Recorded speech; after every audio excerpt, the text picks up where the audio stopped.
Hello everyone, welcome to another video. Today I'm diving into the world of unconventional landscape photography. So I'm going to be taking you with me to a place where concrete and metal pipes coexist in a stunning nature symmetry. So throughout this video I'll be sharing my thought process when it comes to composition. I'll be discussing the importance of lighting and provide you with valuable tips along the way. If it's all sound interesting to you, please come with me and let's do some unconventional landscape photography.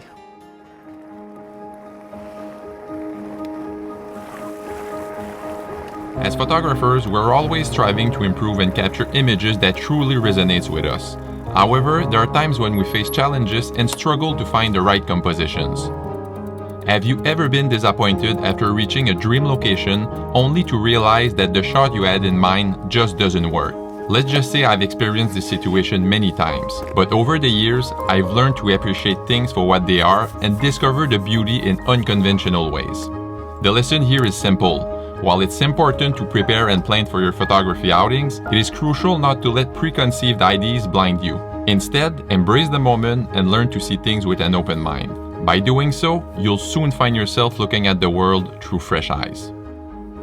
To be honest, I thought about taking photos of waterfall this morning, but I stopped by this place and I think I'm gonna stay here all day. I'll start with a simple composition here. It's gonna be a square crop because I think there's too much clutter. Right over here, there's too much thing going on and I want to focus on this part of the image. So because I know it's going to be a square crop, I'd like to go in the menu here to cropping aspect ratio and put it to 1:1 aspect ratio. It's much easier this way to see what your composition is going to look like. And of course, if you still need a little bit more space on the side, you're going to be able to do it in post-processing because your sensor is going to record everything. So basically, I really do like this pipe going in the image over there, kind of help you kind of bring the eye in the shot. And of course, the green floor helps the pipe stand out a lot.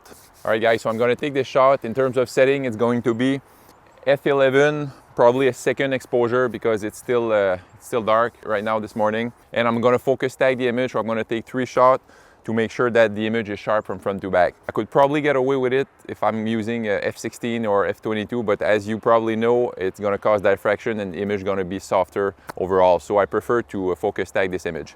So let's take the shot.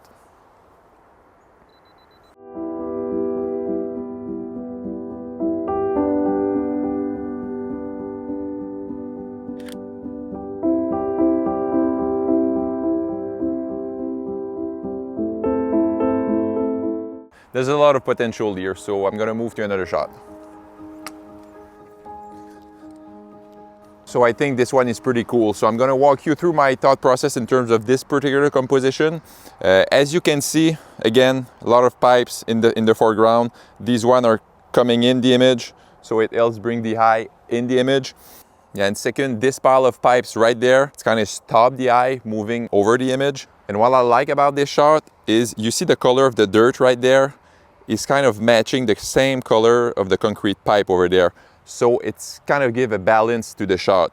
There's too much reflection on this shot right now. You know, look at the reflection on the pipes right here, right here. There's too much going on. So I want to cut it off a little bit. So I'm going to move it. Probably this is too much. This is too much. I don't like the reflection over there again.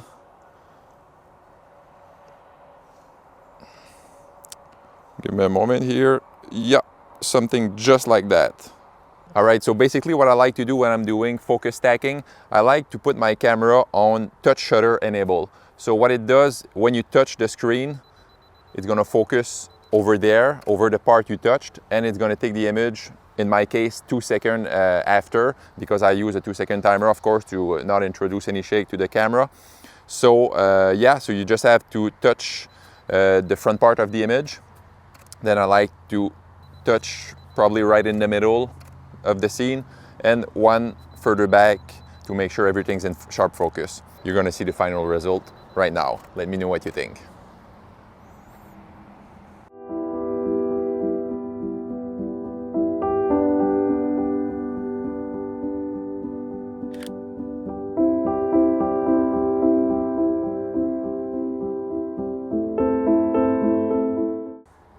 Now let's move on to another shot.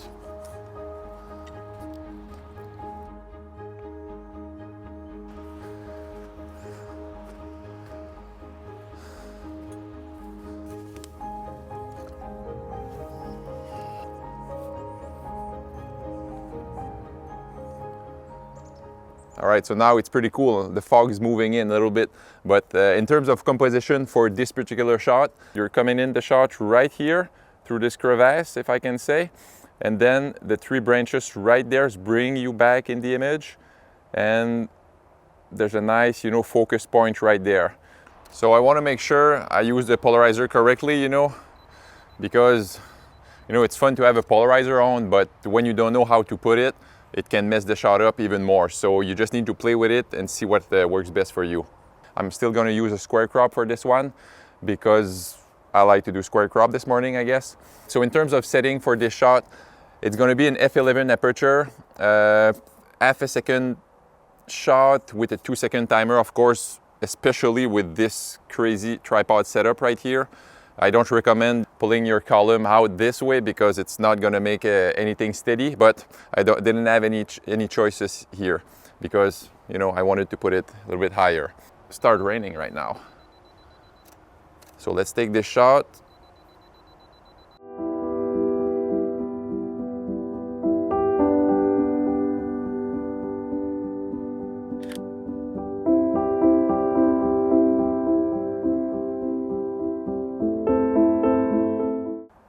All right, let's move to another shot. All right, guys, I just found something really, really cool. Didn't find a composition yet, but I know there's full of potential there. I'm gonna show you in a moment. Look at that. So this is pretty interesting right there. Look at this reflection. So after fiddling around like 15 minutes with this composition, I finally settled on this angle. So in terms of composition, of course, the circle within another circle is pretty strong, I think, in photography. So it's definitely going to bring the eye towards, the middle of the frame. I'm using a polarizer filter. I'm going to show you the difference again. So without the polarizer filter, you can see everything's blown out in the water here. So you got to move the filter, or should I say I have to move the filter this way a little bit more to get some nice detail in the water, but still keep, this reflection right there. It's too bad that there's not a definitive subject on this part. I would imagine, a nice dead tree or something like that would be really, really nice, but we're gonna do with this one. Something I don't like about the shot, if I can say, I don't like the black or the darker spot over here, but it's not too bad, but I definitely don't like the green plants right there, because I think it's distracting. But overall, I like the shot, and I'm gonna take it and let me know what you think.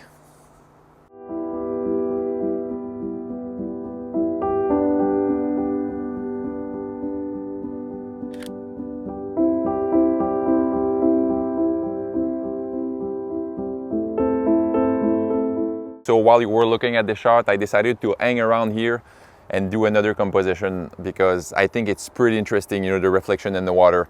I might switch lens because on this camera, sorry for the focus here, but yeah, on this camera, it's a 15 to 35 millimeter lens, so it's gonna be much wider, and I wanna try this lens. So I'm gonna swap the lens and see what I can get from maybe a closer angle. In terms of polarizer filter, this video is not sponsored or anything, but I'm just going to talk about the gear I'm using. I'm using a Polar Pro Summit filter system. That's the one I owned for the past 2 years, and I really like it. This one was the only one that didn't give you vignetting at 15 millimeter. Let's put it back on and try to see if we can find another composition right there.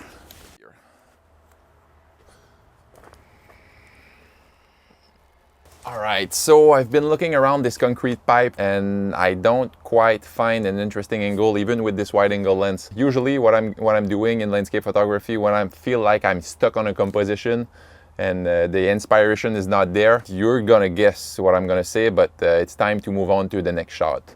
So let's do that.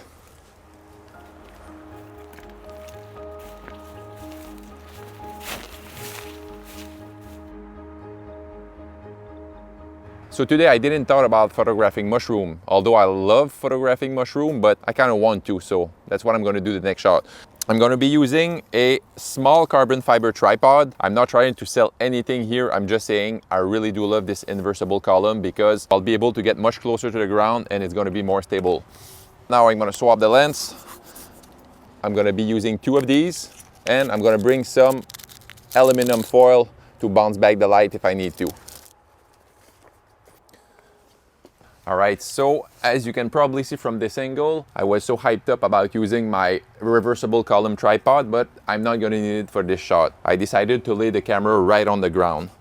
All right, so the first thing I'm doing when I'm doing macro photography is always try to find first a subject. Once I have the subject, I then try some different composition without even putting the lighting in, because I want to see how the subject looks by itself. So what I'm going to do right now, I'm going to deconstruct the scene to show you what the difference it makes without the lighting and everything. So let's remove this light first. You see now how it looks. Let's remove the foil. Completely different shot, eh? And let's remove this light. So now you see how dull the shot looks before putting the lights where we put it. All right, so in terms of setting, I'm gonna be using an f4 aperture to make sure the background is soft and we have nice highlights. And I'm also gonna do focus bracketing, and the camera is gonna do it by itself, but I'm gonna take 15 shots with 15 different focus points basically, and I'm gonna blend them in post-processing to make sure the mushroom is all in focus. So you guys might wonder why I'm not using an f11 aperture to make the mushroom more in focus. Well, if I'm using an f11 aperture, the highlights in the background are not gonna be that soft and that beautiful. So that's why I'm using an f4 aperture and focus bracket the image.